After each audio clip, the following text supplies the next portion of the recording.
ಶ್ರೀಮದ್ ಜಗದ್ಗುರು ನೀಲಕಂಠ ಶಿವಾಚಾರ್ಯ, ನಂಜುಂಡ ಶಿವಾಚಾರ್ಯರನ್ನು, ಶಂಕರ ಶಿವಾಚಾರ್ಯರನ್ನು ಎಲ್ಲ ಮನೋಮಂದಿರದಲ್ಲಿ ಧ್ಯಾನಿಸಿಕೊಳ್ತಾ ಸಕಲ ಜೀವಾತ್ಮರಿಗೂ ಲೇಸನ್ಯ ಭವಿಷ್ಯದ ಅನುಷ್ಠಾನ ಮೂರ್ತಿಗಳು, ತಪಸ್ವಿಗಳು ಆದ ಎಲ್ಲ ಆರಾಧ್ಯ ಗುರುಗಳಾದ ಶ್ರೀಮದ್ ಜಗದ್ಗುರು ಶ್ರೀ ಮಲ್ಲಿಕಾರ್ಜುನ ಶಂಕರ ಶಿವಾಚಾರ್ಯ ಪಾದ ಪದ್ಮಕ್ಕೆ ಅನಂತ ಕೋಟಿ ಭಕ್ತಿ ಪ್ರಣಾಮಗಳನ್ನು ಸಲ್ಲಿಸುತ್ತಾ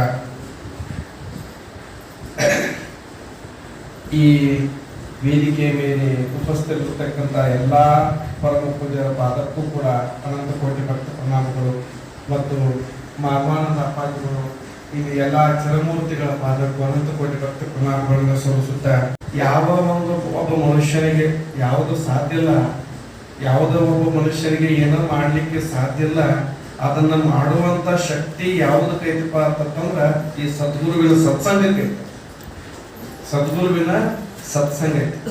ಈಗ ಒಬ್ಬ ಮನುಷ್ಯ ಲೋಭ ಎಂಬ ರೋಗ ಮನುಷ್ಯನಲ್ಲಿ ಹೊಂಟಿತಂದ್ರ, ಲೋಭ ಅಂತ ಕೊಟ್ಟಿಲ್ಲ, ಆಸೆ ಪಡು, ಲೋಭ ಅನ್ನುವಂತ ಲೋಭ ಎಂಬ ರೋಗ ಆ ಮನುಷ್ಯನ ಒಳಗೆ ಹೊಂಟಿತಂದ್ರ ಆ ಮನುಷ್ಯ ಎಷ್ಟು ಗಳಿಸಿದ್ರು ತೃಪ್ತಿ ಇಲ್ಲ. ಕೋಟಿ ಗಳಿಸ್ರಿ, ಮತ್ತಷ್ಟು ಗಳಿಸ್ರಿ, ಮಗದಷ್ಟು ಗಳಿಸ್ರಿ, ಆ ಮನಸ್ಸ ಮತ್ತಷ್ಟು ಗಳಿಸ್ಬೇಕು, ಪಡಿಬೇಕು. ಇದಕ್ಕ ಹೋರಾಟ ಮಾಡ್ತಾರೆ, ತೃಪ್ತಿ ಅನ್ನೋದು ಆ ಮನುಷ್ಯನಿಗೆ ಇಲ್ಲ. ಸಮುದ್ರವನ್ನ ಏನಾದ್ರೂ ಮಣ್ಣಿನಿಂದ ಮುಚ್ಚಲಿಕ್ಕೆ ಸಾಧ್ಯತೆ ಇಲ್ಲ. ಸಮುದ್ರವನ್ನ ಮಣ್ಣಿನಿಂದ ಮುಚ್ಚಲಿಕ್ಕೆ ಯಾವ ರೀತಿ ಸಾಧ್ಯವಿಲ್ಲೋ, ಲೋಭವನ್ನು ಹೊಂದಿರತಕ್ಕಂಥ ಮನುಷ್ಯನ ಮನಸ್ಸನ್ನು ತೃಪ್ತಿಪಡಿಸಲಿಕ್ಕೆ ಈ ಭೂಮಂಡಲದ ಮೇಲೆ ಯಾರಿಂದಲೂ ಸಾಧ್ಯ.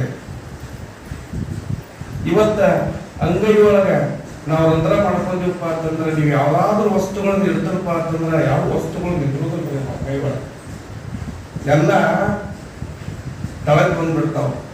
ಹಂಗ ಸತ್ಸಂಗನು ಅಂತ ಮನುಷ್ಯನಲ್ಲಿ ಇರ್ಲಿಲ್ಲಪ್ಪ, ಅವೆಲ್ಲ ತಳಗ್ ಬರ್ತಾವ. ಲೋಭ ಮನುಷ್ಯನನ್ನ ಏನ್ ಮಾಡಿಬಿಡ್ತೈತಪ್ಪ ಅಂತಂದ್ರ, ಯಾವ ರೀತಿ ರಕ್ತ ಇರ್ತದ ಸೊಳ್ಳಿ, ಹಂಗ ನಮ್ಮ ಬದುಕಿನ ಸಂಪತ್ತನ್ನು ಹೀರ್ತಾವ. ನಮ್ಮ ಬದುಕಿನ ಸಂಪತ್ತನ್ನು ಹೀರಿ ನಮ್ಮ ಬದುಕನ್ನ ಬಡು ಮಾಡಿ. ಅದಕ್ಕಾಗಿ ಶರಣರು ಸದ್ಗುರುಗಳು ಏನ್ ಹೇಳ್ಯಾರಪ್ಪ ಅಂತಂದ್ರ, ನಮ್ಮ ಬದುಕಿನೊಳಗ ಸಾಧ್ಯದಷ್ಟ ಲೋಭ, ದುರಾಸೆ, ಅಹಂಕಾರ, ಆ ಕಡೆ ಹೇಳಿದ್ರು ಶರಣರು, ಅಭಿಮಾನ ಇರ್ಬೇಕು, ಆದ್ರ ಮನುಷ್ಯನಲ್ಲಿ ದುರಾಭಿಮಾನ ಇರಬಾರ್ದು. ದುರಾಭಿಮಾನ ಬಹಳ ಒಳ್ಳೆಗಳ ವಿಚಾರಗಳನ್ನ ಹೇಳಿದ್ರು ಆಗಾಳೆ ಶರಣರು. ಅವುಗಳನ್ನೆಲ್ಲ ನಾವು ಏನ್ ಮಾಡಬೇಕು, ಇಟ್ಕೋಬೇಕು. ಇವುಗಳನ್ನ ಏನೈತಪ್ಪ ಅಂತಂದ್ರೆ ಬದಲಾರ್ದಾಗ ನಾವು ಮಾಡ್ಕೊಂಡು ಜಾಗೃತಿ ವಹಿಸ್ಕೊತಿದ್ವಪ್ಪ ಅಂತಂದ್ರ ನಮ್ಗೆ ಒಳ್ಳೇದಾಗತ್ತೆ ಅನ್ನುವಂಥ ಮಾತನ್ನು ಹೇಳ್ಯಾರ. ಅದು ಎಲ್ಲಿ ಸಿಗ್ತೈತಪ್ಪ ಅಂತಂದ್ರ, ಈಗೇನ್ ನೀವು ವಾರ ಕಾರ್ಯಕ್ರಮವನ್ನು ಮಾಡಾಕತ್ತೀರಿ, ಈ ಕಾರ್ಯಕ್ರಮದೊಳಗ ನಮಗೆ ಆನಂದ ಸಿಗ್ತೈತಿ, ಆ ಶಕ್ತಿ ಸಿಗ್ತೈತಿ. ಹೆಂಗಪ್ಪ ಅಂತಂದ್ರ, ಆ ಪರಮಾತ್ಮನಲ್ಲಿ ನೀವು ಏನಪ್ಪಾ ಅಂತಂದ್ರ ಶರಣ ಹೊಂದಿರಪ್ಪ ಅಂತಂದ್ರ, ಆ ಪರಮಾತ್ಮನ ಪಾದವನ್ನ ನೀವು ಗಟ್ಟಿ ಹಿಡಿದಿರಪ್ಪ ಅಂತಂದ್ರ, ಸದ್ಗುರುವಿನ ಪಾದವನ್ನ ನೀವು ಗಟ್ಟಿ ಹಿಡಿದಿರಪ್ಪ ಅಂತಂದ್ರ, ಗುರುವಿನ ಸ್ಮರಣೆಯನ್ನು ಮಾಡಿ ನೀವು ನಿಜವಾಗ್ಲೂ ಮಾಡಿದಿರಪ್ಪ ಅಂತಂದ್ರ, ನಮ್ಮ ಬದುಕಿನಲ್ಲಿರ್ತಕ್ಕಂಥ ಬಂಧನಗಳಿಂದ ನಾವು ಹೊರಗೆ ಬರ್ತೀವಿ. ಬದುಕಿನಲ್ಲಿರ್ತಕ್ಕಂಥ ಭವಬಂಧನಗಳಿಂದ ನಾವು ಹೊರಗೆ ಬರ್ತೀವಿ. ಭವಬಂಧನ ಅಂದ್ರೆ ಏನಪ್ಪಾ ಅಂತಂದ್ರೆ, ಲೋಭ, ಮದ, ಮತ್ಸರ, ದುರಾಸೆ, ಇವೆಲ್ಲ ಬಂಧನಗಳಿಂದ ಮನುಷ್ಯ ಇವತ್ತು ಸಿಕ್ಕೊಂಡಿವು. ಮಾಯಾಶಕ್ತಿ, ಈ ಮಾಯಾಶಕ್ತಿಯಿಂದ ಹೊರಗೆ ಬರುವಂತ ಶಕ್ತಿ ಯಾವ್ದಾದ್ರು ಕೊಟ್ಟರಪ್ಪ ಅಂತಂದ್ರೆ ಅದು ಸದ್ಗುರುವಿನ ಸ್ಮರಣೆಯಿಂದ ಮಾತ್ರ ಸಾಧ್ಯ. ಸದ್ಗುರುವಿನ ಸ್ಮರಣೆಯಿಂದ ಮಾತ್ರ ಸಾಧ್ಯ. ಈ ಬದುಕು ಪ್ರಪಂಚ ಹೆಂಗೈತಪ್ಪ ಅಂತಂದ್ರೆ ಒಂದು ಚೌಕು ನೆಲ ಇದ್ದಂಗೆ. ಚೌಕು ನೆಲ ಅಂತಂದ್ರ ಎತ್ತರದಲ್ಲಿರ್ತಕ್ಕಂತಹ ಪ್ರದೇಶ, ತಳಗ ತಗ್ಗಿರ್ತತೆ, ಕೆಸರಿನಿಂದ ಕೂಡಿರ್ತಕ್ಕಂಥ ನೀರ. ಆ ನೀರಿನ ಒಳಗ ಮನುಷ್ಯ ಏನಾದ್ರೂ ಬಿದ್ರಪ್ಪ ಅಂತಂದ್ರೆ ಹೊರಗೆ ಬರ್ಲಿಕ್ಕೆ ಸಾಧ್ಯ ಇಲ್ಲ. ಇವತ್ತ ನಾವು ನೀವು ಎಲ್ಲ ಹೆಂಗಾಗಿದೀವಪ್ಪ ಅಂತಂದ್ರ, ಜೌಗು ಎಂಬ ನೆಲದೊಳಗೆ ನಾವು ಸಿಕ್ಕೊಂಡು ಕೂತ್ಬಿಟ್ಟು, ಜೌಗು ಎಂಬ ನೆಲದೊಳಗೆ ಸಿಕ್ಕೊಂಡಿವಿ. ಆ ಬಹುಬಂಧಗಳಿಂದ ಹೊರಗೆ ಬರ್ಲಿಕ್ಕೆ ಸಾಧ್ಯ ಆಗ್ತಾ ಇಲ್ಲ.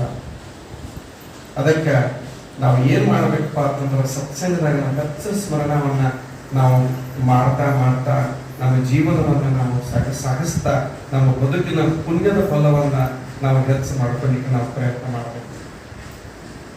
ಬಹಳ ಸತ್ಪುರುಷರೆಲ್ಲ ಅದನ್ನ ಹೇಳ್ಯಾರ. ಶಾಂತಿಯಲ್ಲಿ ಸಿಗ್ತದ, ಸತ್ಸಂಗದಲ್ಲಿ ಸಿಗ್ತದ. ನೆಮ್ಮದಿಯಲ್ಲಿ ಸಿಗ್ತದ, ಗುರುವಿನ ಪಾದದಲ್ಲಿ ಸಿಗ್ತದ. ಅವ್ರ ಹಾದಿ ಹೇಳ್ಕೊಟ್ಟಾರು, ನಾವು ಹಾದಿ ಒಳಗ ನಾವು ಮಾಡ್ಬೇಕು. ಇನ್ನೊಂದು ಮುಖ್ಯ ಹೇಳ್ಬೇಕಂತಂದ್ರೆ, ನಾವು ಒಬ್ಬರು ಬದುಕನ್ನ ಬದಲಿಸಲಿಕ್ಕೆ ಸಾಧ್ಯ ಆಗತ್ತಿಲ್ಲೋ ಗೊತ್ತಿಲ್ಲ. ಅದ್ ಎಷ್ಟರ ಪುಸ್ತಕ ನಮ್ಮ ಕಡೆ ಸಾಧ್ಯ ಆಗತ್ತೆ ಗೊತ್ತಿಲ್ಲ. ಆದ್ರೆ ಒಂದಂತೂ ಮಾಡ್ಲಿಕ್ಕೆ ಸಾಧ್ಯ ಅನ್ನುವಂಥದ್ದನ್ನ ಸದ್ಗುರುಗಳು ಹೇಳ್ಯಾರ. ಏನಪ್ಪಾ ಅಂತಂದ್ರ, ನೀವು ಅವರ ಬದುಕಿನಲ್ಲಿ ಒಳ್ಳೊಳ್ಳೆ ಮಾತುಗಳಿಂದ, ಪ್ರೇರಣೆಯ ಮಾತುಗಳಿಂದ, ಮತ್ತ ಅವ್ರ ಪ್ರೋತ್ಸಾಹದಾಯಕ ಮಾತುಗಳಿಂದ, ನೀವು ದುಡ್ಡು ಏನು ಕೊಡೋ ಅವಶ್ಯಕತೆ ಇಲ್ಲ. ಒಳ್ಳೆ 4 ಮಾತುಗಳನ್ನ ನೀವು ಹೇಳಿದ್ರೆ ಸಾಕು, ಅವರ ಕತ್ತಲ ತುಂಬಿದ ಬದುಕು ಮುಂದಿನ ದಿವಸ ಬೆಳಕ. ಪರಮಾತ್ಮ ಏನ್ ಹೇಳ್ಯಾರಪ್ಪ ಅಂತಂದ್ರ, ಇಂಥ ಅವಕಾಶವನ್ನು ನೀವು ಕಳ್ಕೋಬೇಡ. ಇಂಥ ಅವಕಾಶ ಯಾರಿಗೂ ಸಿಗುದಿಲ್ಲ. ನಿಮಗೆ ಏನಾದ್ರೂ ಅಂತ ಅವಕಾಶ ಸಿಕ್ತಪ್ಪ ಅಂತಂದ್ರ ಅವರ ಬದುಕಿನಲ್ಲಿ ಏನಾಗ್ರಿ, ಸ್ವಾರ್ಥಿಗಳಾಗಬೇಡ್ರಿ, ಅವರ ಬದುಕಿನಲ್ಲಿ ಶಾಂತಿಗಳಾಗ್ರಿ ಅಂತನ್ನುವಂತ ಮಾತನ್ನ ಸದ್ಗುರುಗಳು ಹೇಳ್ಯಾರ. ಆ ತೆರನಾಗಿ ನಾವು ನೀವು ಕೂಡ್ಕೊಂಡು ಇವತ್ತೆಲ್ಲ ಈಗ ಸತ್ಸಂಗದೊಳಗೆ ಸೇರಿವಿ. ಇಲ್ಲಿ ಕೆಲವೊಬ್ರು ಭಜನೆ ಮೂಲಕ ಪರಮಾತ್ಮನ ಕಾಣ್ಯಾರ, ಕೆಲವೊಂದು ಜನ ಕೀರ್ತನೆ ಮೂಲಕ ಪರಮಾತ್ಮನ ಕಾಣ್ಯಾರ, ಕೆಲವೊಬ್ರು ಜ್ಞಾನದ ಮೂಲಕ ಪರಮಾತ್ಮನ ಕಾಣ್ಯಾರ.